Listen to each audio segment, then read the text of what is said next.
Hello, my name is Travis Monk. This is one of a series of videos involving classification and evolution. In this video, the means by which speciation, the formation of a new species, occurs will be described. Speciation involves isolation of some sort. The different types of isolation, such as separation by a body of water, that's shown in the picture on this slide, will be described in this video. A species, again, is a group of organisms that are very closely related. Species are a group of organisms that can mate and produce offspring that are fertile. Even if two organisms look the same, as shown in the butterflies in this slide, their DNA barcode, illustrated here, can be different enough where they cannot or choose not to interbreed. Speciation is the process by which new species are formed. As the image to the right shows, there are many factors that can play a role in this process. Some of the causes that will be described in most detail throughout this video involve types of isolation, different forms of selection, as well as genetic drift. In order for divergence to occur in a species, for them to split apart from one into two, there needs to be some form of isolation, something that prevents organisms that once interbred with one another from doing so any longer. It is in that way that organisms can become genetically different enough that they become distinct species. The two major classifications of isolation are shown in the picture on this slide. Allopatric speciation, or geographic isolation, is shown on the left. If a physical barrier, such as a body of water, separates two populations so that they're no longer able to interbreed, they may become gradually more and more different until eventually they're unable to reproduce. Sympatric speciation, or reproductive isolation, occurs when two organisms are found in close proximity to each other, but they choose not to reproduce. If two organisms live in the same habitat, but they have different mating behaviors, this could also eventually lead to speciation. A real example of allopatric speciation, or geographic isolation, could be observed with different species of squirrels on either side of the Grand Canyon. Physical separation and slightly different environments, perhaps different predators, can lead to physical differences seen here over long periods of time.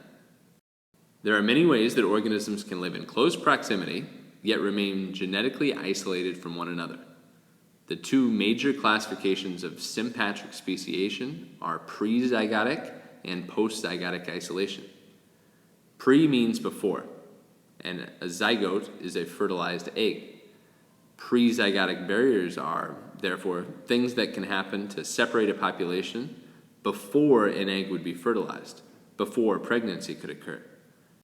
An example of this would include behavioral differences. Two organisms would choose not to mate, illustrated towards the top of the chart on the right. Post means after, so post-zygotic isolation would be something that happens after fertilization or pregnancy that separates two populations. Horses and donkeys can be crossed to make a mule. Mules, however, are sterile, which would fall under the category of reduced hybrid fertility in the chart on this slide. Lions and tigers provide an excellent example of many types of isolation that were just mentioned. Lions live in Africa and tigers live in Asia. The two organisms are geographically or allopatrically isolated by thousands of miles. Lions and tigers live together in zoos, but don't normally choose to reproduce because of behavioral, those are sympatric or pre-zygotic isolation mechanisms. When lions and tigers do mate, usually at the will of humans, all tigons are sterile, as are all male ligers and some female ligers. Even if they do produce offspring, they are post-zygotically isolated because of infertility of their offspring. There are many patterns of evolution that are frequently observed involving speciation, exhibited as graphs on this slide. These three patterns are referred to as stabilizing selection, directional selection, and disruptive selection. Stabilizing selection is shown on the left, and it selects for individuals with the intermediate or the medium trait. Using an unrealistic example, humans that are very large might die frequently due to heart disease, and humans that are too small might die of starvation. Individuals that are right in the middle have the best chance of surviving and reproducing. Directional selection, shown in the middle, occurs when one extreme trait becomes more beneficial. If a population of giraffes were stranded on an island with only very tall trees, only the tallest giraffes might survive and reproduce, eliminating these shorter individuals from the gene pool. Disruptive selection occurs when individuals in the middle are less likely to survive than those with either extreme characteristic. If a rabbit's surrounding consists of black and white rocks, then black rabbits and white rabbits may have a lot of success in the environment, while gray rabbits, the average or intermediate trait between black and white, may not be very successful at all. There are other notable factors relating to speciation referred to as genetic drift and sexual selection. With genetic drift, random chance on a very small population can have a large impact on evolution. The top picture shows many ladybugs of different colors in a starting population. If only one or two ladybugs happen to end up on an uninhabited island, and they both happen to be red, all of the offspring might also show this characteristic, even if the population grew into thousands and thousands. This is referred to as a founder effect. Organisms frequently look for specific characteristics in their mate instead of just randomly choosing. This searching for a mate with certain characteristics is called sexual selection. Many tropical birds, such as the one illustrated in the bottom of this slide, exhibit ridiculous physical traits because of this. This factor, again, can lead to speciation. Evolution, again, occurs over long periods of time. Eventually, however, a new species can be formed. There are two main ideas for the rate at which speciation occurs. The first, illustrated on this slide, is gradualism.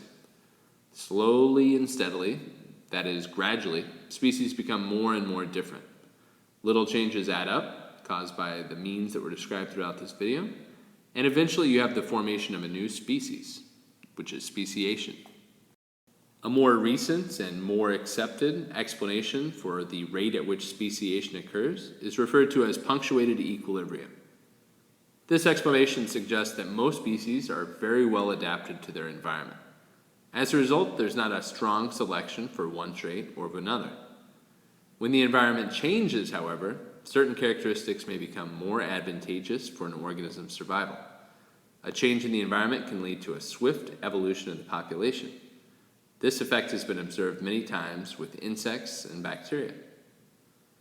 That is the end of this video involving speciation. If you're interested in learning any more about evolution or any other themes of biology, please subscribe to my channel. Thank you.